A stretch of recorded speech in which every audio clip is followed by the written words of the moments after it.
В Магасе в рамках государственной программы республики о противодействии коррупции прошла встреча с молодежью по вопросам антикоррупционного просвещения.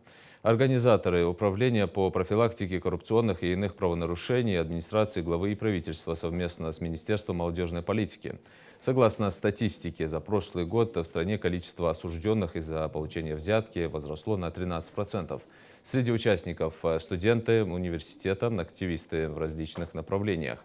На встрече отметили, о таких проблемах нужно говорить чаще, ведь именно так общество и власть выражают свое недовольство в отношении этого пагубного явления.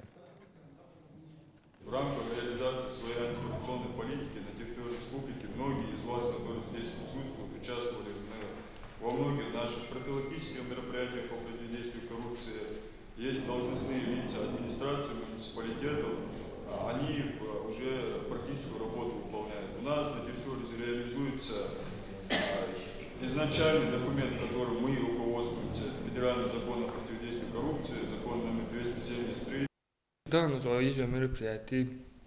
Духа Белгода бизнес хорфот именно с коррупцией, там мелы наха балбуи мелы там да университет ханчу да студент ахтуш ханчу да мел студент азихо схан халкен специалист ханчу да мел наха балин хулус қыша болбиш ханчу да там сотрудник полиции ханчу да мел зум хода вахтар луцу дук зидо дук да цот да ديش هسجست يستخنو تحمل تحقق تو أسحارم خلري إزديش وترجي تو موج وزيدو